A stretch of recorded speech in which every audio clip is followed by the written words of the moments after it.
Doctor ortho Ayurvedic oil and capsule. अब दर्द भी घुटने टेकेगा। पीएम मोदी का इंडोनेशिया दौरा। पीएम मोदी को लड़ाकू विमानों ने किया एस्कॉर्ट। रक्षा व्यापार संबंधों को बढ़ाएंगे भारत इंडोनेशिया। भारत समुदाय के लोगों ने किया अभिनंदन। आज सीएम योगी का 2 दिवसीय वाराणसी दौरा। काशी विश्वनाथ मंदिर में करेंगे पूजा अर्चना। शिक्षकों को कैशलेस स्वास्थ्य सुविधा की सौगात भी देंगे। राम मंदिर चढ़ावा चोरी मामले में ट्रस्ट की मीटिंग में चंपत राय, अनिल मिश्रा का इस्तीफा मंजूर। चढ़ावा चोरी की एफआईआर कराने वाले कृष्ण मोहन अंतरिम महासचिव बने। पहली बार सामने आई एसआईटी रिपोर्ट।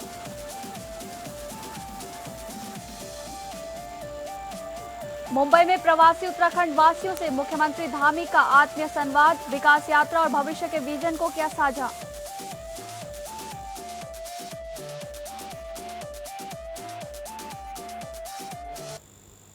नमस्कार, आप सभी का बहुत बहुत स्वागत है इस बुलेटिन में। मैं हूं आपके साथ शालिनी राणा। शुरुआत करेंगे बुलेटिन की बड़ी खबर से, जहां प्रधानमंत्री नरेंद्र मोदी अपने 3 देशों के दौरे के पहले चरण में इंडोनेशिया पहुंच गए हैं। राजधानी जकार्ता में उनका भव्य स्वागत और गर्मजोशी से स्वागत किया गया है।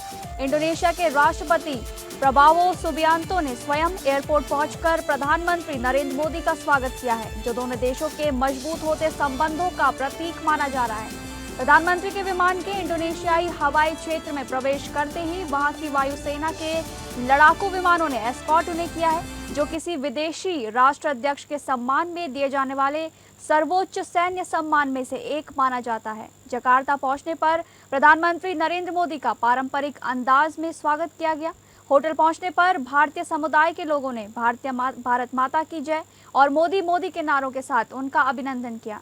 इस दौरान उनकी राष्ट्रपति प्रबावो सुबियांतो के साथ द्विपक्षीय वार्ता होगी, जिसमें रक्षा, व्यापार, समुद्री सुरक्षा, स्वास्थ्य, कृषि, डिजिटल तकनीक और निवेश सहित कई अहम मुद्दों पर चर्चा होने की संभावना है।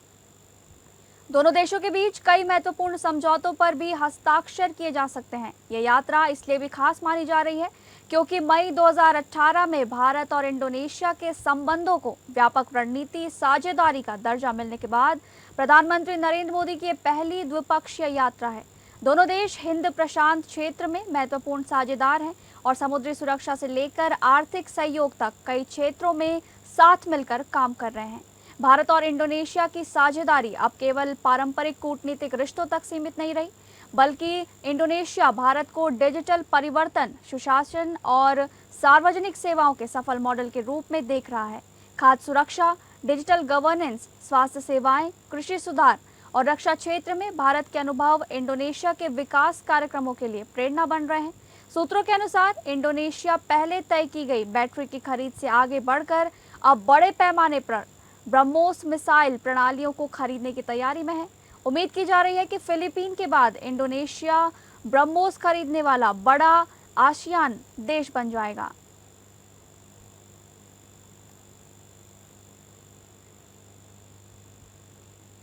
अगली बड़ी खबर का रुख करेंगे, जहां पर उत्तर प्रदेश के शाहजहांपुर जिले में आने वाले जलालाबाद शहर का नाम अब परशुरामपुरी होगा। सोमवार को उत्तर प्रदेश के मुख्यमंत्री योगी आदित्यनाथ की अध्यक्षता में हुई कैबिनेट की बैठक में यह फैसला हुआ है। बैठक में 29 प्रस्तावों पर मुहर लगी है, जिसमें से गोरखपुर और मुरादाबाद में 100 बेड के नए मेडिकल कॉलेज बनेंगे।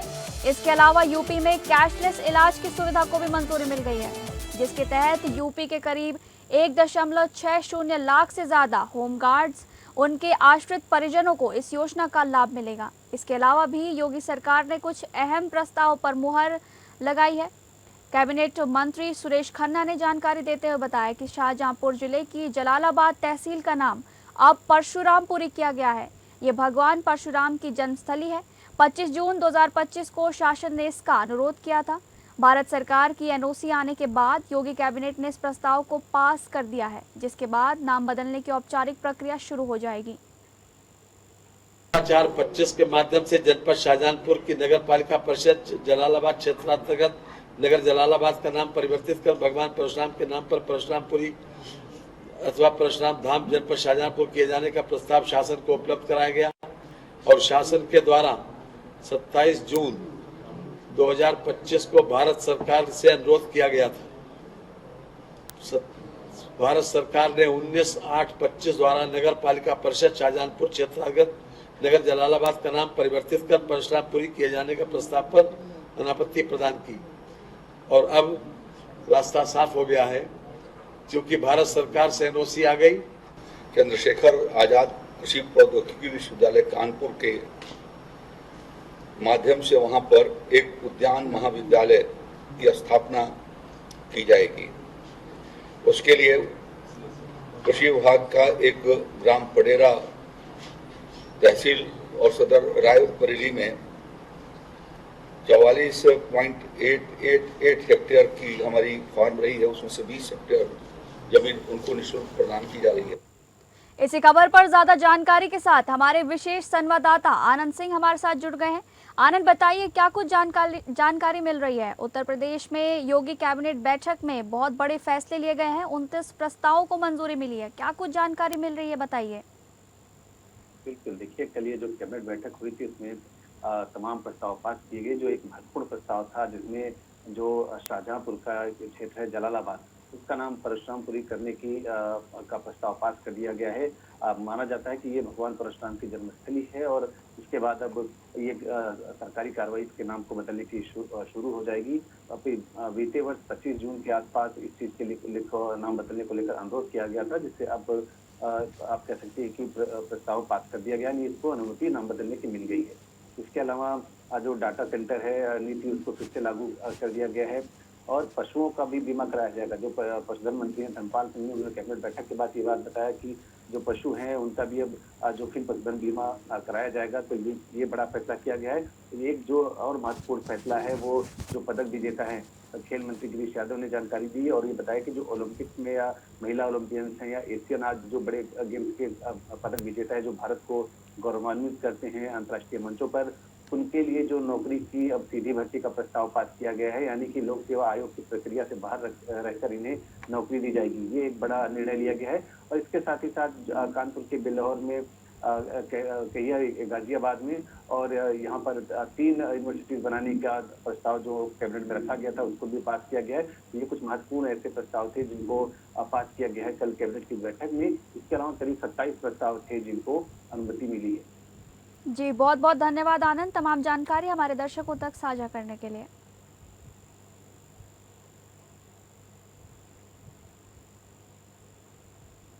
अगली बड़ी खबर का रुख करेंगे, जहां पर उत्तर प्रदेश के मुख्यमंत्री योगी आदित्यनाथ 7 जुलाई मंगलवार से वाराणसी के 2 दिवसीय दौरे पर पहुंच रहे हैं। इस दौरान वो वाराणसी के प्राचीन धर्मस्थल पर दर्शन पूजन करने के अलावा प्रदेश सरकार में मंत्री दयाशंकर मिश्र के घर मांगलिक आयोजन में शामिल होंगे।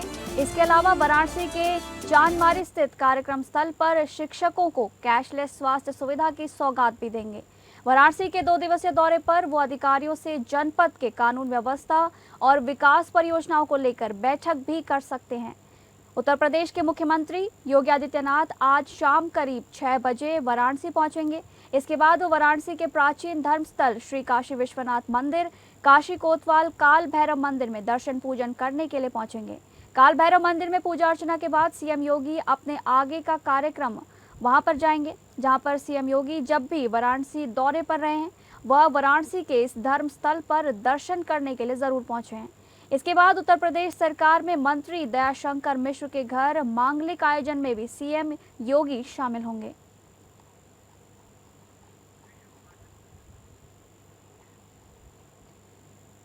इसी खबर पर मेरे सहयोगी ऋषु यादव हमारे साथ जुड़ चुके हैं। ऋषु, क्या कुछ जानकारी मिल रही है इस खबर पर? देखिए, सूबे के मुख्यमंत्री योगी आदित्यनाथ अपने 2 दिवसीय दौरे पर आज शाम वाराणसी पहुंचेंगे। यहाँ आज शाम राज्य मंत्री दयाशंकर मिश्र के बेटे की शादी में शामिल होंगे। अगले दिन बुधवार को शिक्षकों के लिए कैशलेस चिकित्सा योजना का शुभारंभ करेंगे। डीएम सत्येंद्र कुमार के अनुसार मुख्यमंत्री आज शाम 6 बजे के बाद पुलिस लाइन हेलीपैड पर उतरेंगे। यहाँ से सीधे श्री काशी विश्वनाथ धाम दर्शन पूजन करने पहुंचेंगे। इसके बाद रोहनिया स्थित एक निजी होटल में आयोजित राज्य मंत्री दयाशंकर मिश्र दयालु के बेटे अनिमेश के विवाह समारोह में शामिल होने जाएंगे। रात्रि विश्राम वो सर्किट हाउस में करेंगे और बुधवार को मुख्यमंत्री बड़ा लालपुर स्थित हस्तकला संकुल में बेसिक और माध्यमिक शिक्षा विभाग के शिक्षकों को शिक्षा मित्रों के लिए कैशलेस चिकित्सा सुविधा का उद्घाटन करेंगे। इसके अलावा प्रदेश भर के छात्रों के खाते में 1 करोड़ से अधिक की धनराशि डीबीटी से छात्रवृत्ति की ट्रांसफर करेंगे। मुख्यमंत्री इसके बाद पुलिस लाइन पहुंचेंगे। यहाँ से वो मिर्जापुर के विंध्याचल के लिए रवाना हो जाएंगे। जी शालिनी। जी ऋषु पाठक, बहुत बहुत धन्यवाद आपका तमाम जानकारी हमारे दर्शकों तक साझा करने के लिए।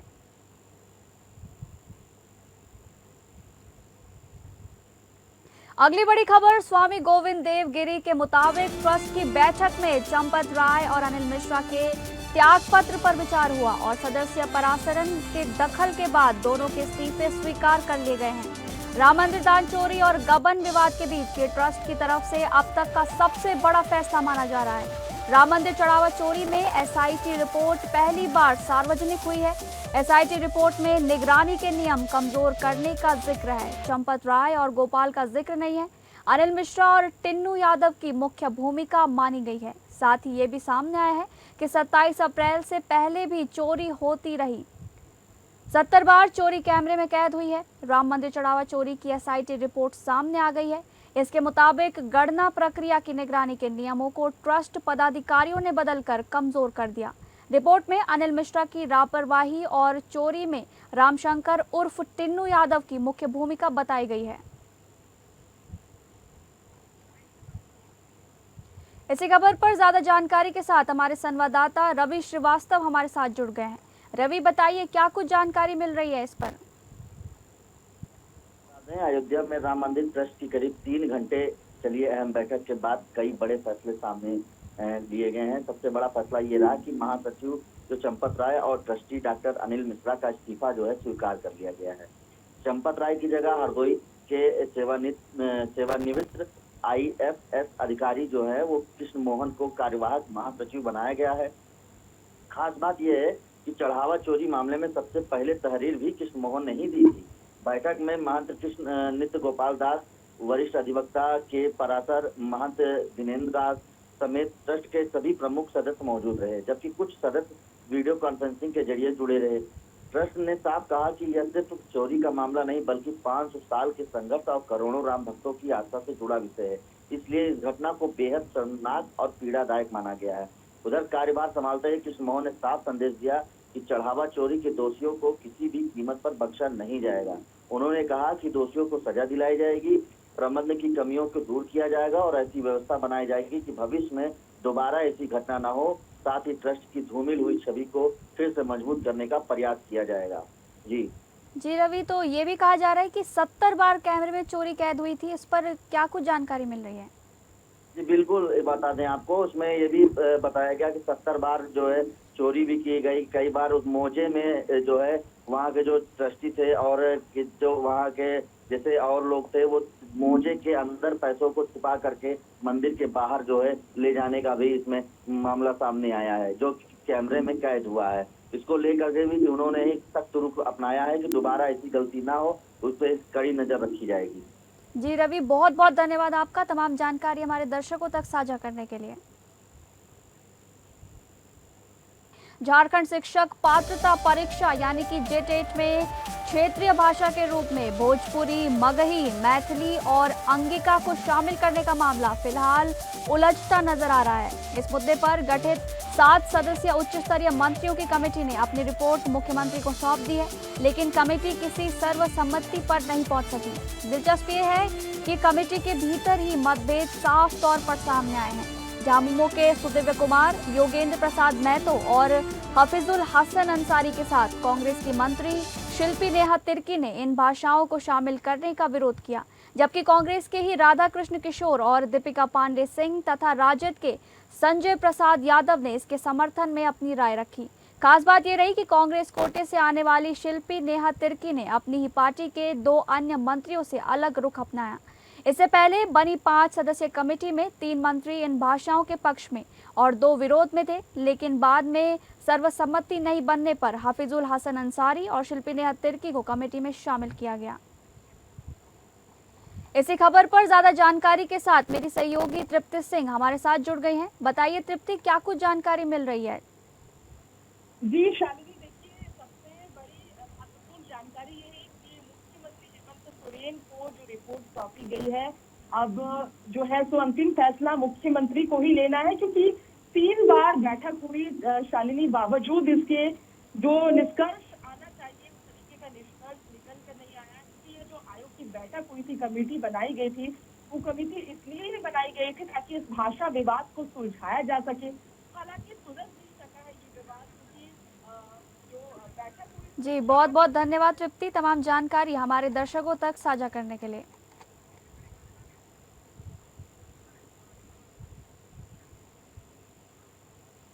अगली खबर का रुख करेंगे, जहां पर भारतीय जनता पार्टी के राष्ट्रीय अध्यक्ष नितिन नबीन जम्मू के 2 दिवसीय दौरे पर हैं। सोमवार को 2 दिवसीय दौरे पर जम्मू पहुंचे। जम्मू एयरपोर्ट पर पार्टी नेताओं और कार्यकर्ताओं ने उनका गर्मजोशी से स्वागत किया। इस दौरान केंद्रीय मंत्री डॉक्टर जितेंद्र सिंह, जम्मू कश्मीर भाजपा अध्यक्ष शरद शर्मा, पार्टी के राष्ट्रीय महासचिव एवं जम्मू कश्मीर प्रभारी तरुण चुग समेत कई वरिष्ठ नेता मौजूद रहे। दौरे के दूसरे दिन यानी कि आज नितिन नबीन माता वैष्णो देवी के दर्शन करेंगे। इसके बाद वो डोगरा चौक में प्रेमनाथ डोगरा की प्रतिमा पर श्रद्धांजलि अर्पित करेंगे। साथ ही भाजपा सांसद, विधायक, पूर्व जनप्रतिनिधि के साथ अलग अलग बैठकें भी करेंगे और जम्मू के कन्वेंशन सेंटर में आयोजित युवा संवाद कार्यक्रम में भी हिस्सा लेंगे।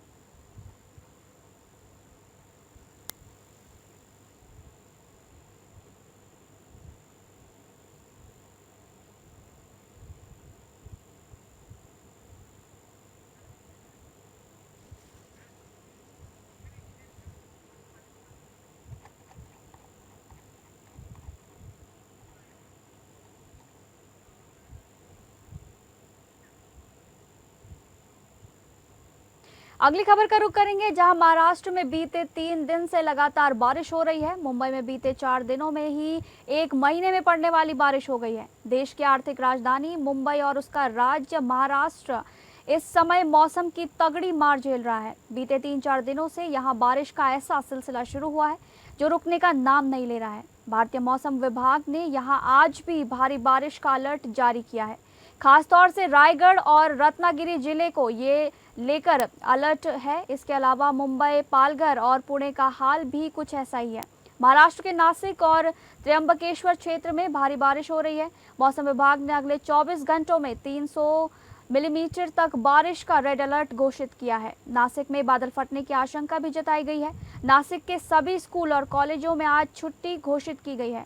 वहीं त्र्यंबकेश्वर मंदिर और 3.5 शक्तिपीठों में शामिल सप्तशृंगी मंदिर श्रद्धालुओं के लिए आज बंद रहेंगे। मुंबई में लगातार हो रही तेज बारिश के चलते आपातकाल जैसे हालात हैं। यहाँ लोगों को सलाह दी गई है कि वे बगैर किसी बहुत जरूरी काम के घरों से बाहर न निकलें।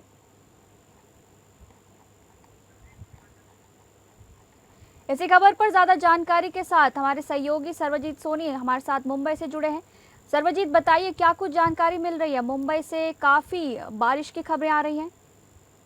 से मुंबई में लगातार हो रही बारिश को लेकर अलर्ट किया गया है। मुंबई में येलो अलर्ट है, लेकिन महाराष्ट्र के नासिक जिले में थाने, पालघर, कोकण जो परिसर है वहां पे रेड अलर्ट किया गया है। खासकर जो नासिक है और वहां पे स्कूलों को छुट्टी दे दी गई है और वहां पे जिस तरह से एनडीआरएफ की जो टीम है पूरी तरह तैनात की गई है, वहीं साथ ही पुणे में भी जो एनडीआरएफ की टीम तैनात की गई है। अब मौसम विभाग ने जिस तरह से अलर्ट किया है, जिस पर प्रशासन पूरी तरह से अलर्ट पे है, लोगों से अपील की गई है कि इमरजेंसी वर्क हो तो ही घर से निकले। 24 घंटे का जो अलर्ट है, प्रशासन पूरी तरह से अलर्ट मोड पे है। कई जगह पे जलभराव किए गए हैं, कई रूट को डाइवर्ट भी किया गया है। पुणे की बात करें, चाहे नासिक की बात करें, तो जो त्र्यंबकेश्वर मंदिर है उसे भी फिलहाल बंद कर दिया गया है।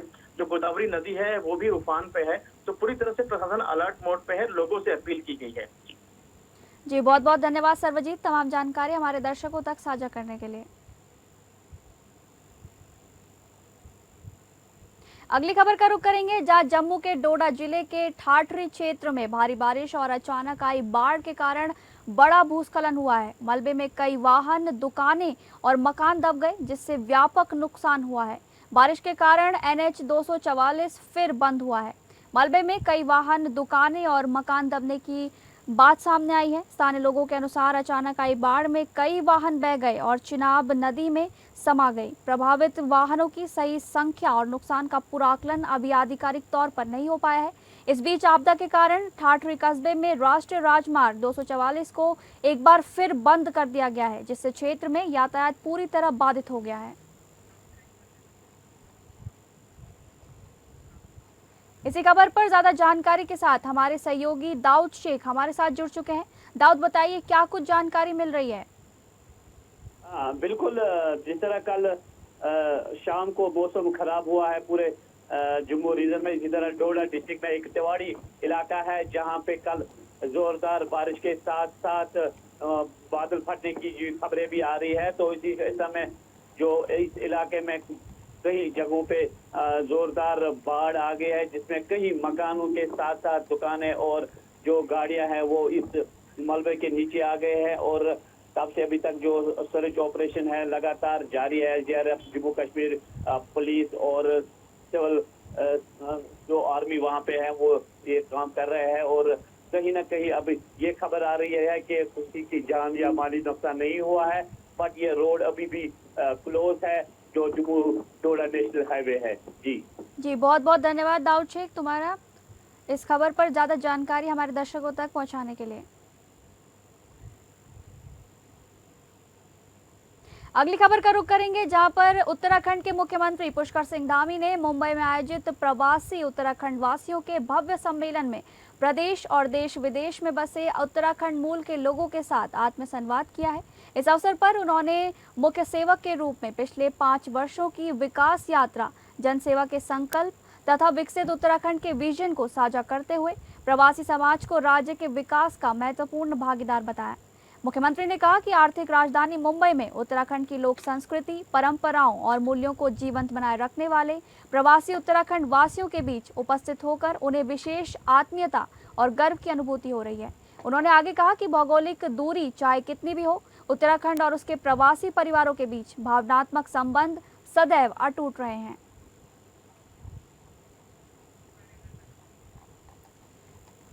इसी खबर पर ज्यादा जानकारी के साथ हमारे संवाददाता विष्णु तिवारी हमारे साथ जुड़ चुके हैं। विष्णु, बताइए क्या कुछ जानकारी मिल रही है इस खबर पर? हमारे मुख्यमंत्री प्रवासी नागरिकों को वहाँ पर आकर्षित डालने गए हुए थे, जिसमें उन्होंने अचीवमेंट हुआ है कि वहाँ पर उन्होंने 24 प्रवासियों ने 27 गाँव थे उनसे उन्होंने गोद ले लिया है। और इससे बहुत बड़ी अचीवमेंट, इससे हमारी सांस्कृतिक धरोहर की और काफी शिक्षा, स्वास्थ्य पर काफी जो है इससे योगदान होगा उसका।